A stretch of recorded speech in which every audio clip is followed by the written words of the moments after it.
Well, father pushing to find the people scamming his family after the death of his son. Not one, but two different scammers have targeted that grieving family. WGN's Christine Flores is in Lincolnshire with details. At just 16 years old, Daniel Neppo was about to begin his senior year here at Stevenson High School.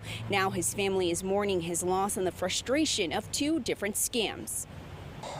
Should be cautionary tale for everyone. So not only we were robbed of our son, as Yulia said, this is ridiculous. We robbed 3 times. A father in mourning holds a pillow as the closest physical memory of his son, Daniel Neppo.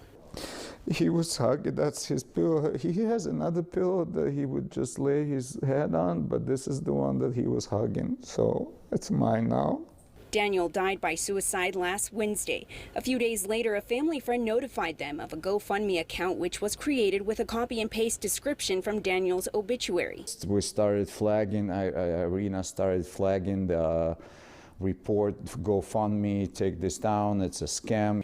The account collected several $1,000s. It has since been deactivated. A spokesperson for GoFundMe tells us the funds have not been released and are being held by their payment processor, where their team verifies the recipient to their satisfaction before releasing the funds. Another frustration happened at the funeral, where friends and family asked the parents if they had received the funds they gave to a woman at the service. That said the same thing. We gave the envelopes to that lady because she told us to sign the name in the book, and I'm collecting the envelopes. The family says they never received any envelopes from a woman and cross-checked the information with the funeral home, who told them she was not an employee. They saw the website.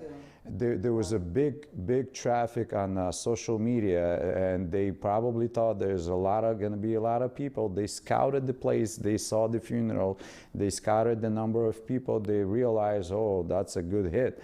A potential targeted scam that Steve Burness with the Better Business Bureau is not surprised to see. And using the bereavement, everybody wants to open their wallets and hearts up right away. And a scammer knows that.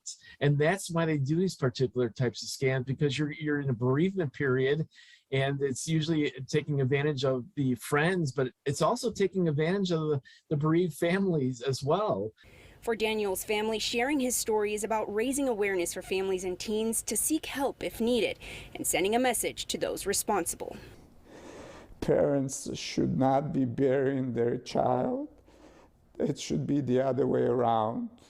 I should have been first, and he should be burying me, not like that. So that's number one. And the second is for the scammers. We will get you.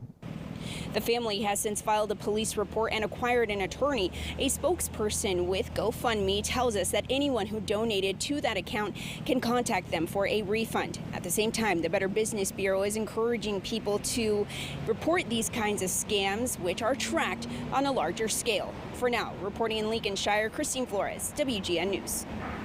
And if you or somebody you know is struggling with mental health, help is available. You can call 988, the new National Suicide Prevention Hotline.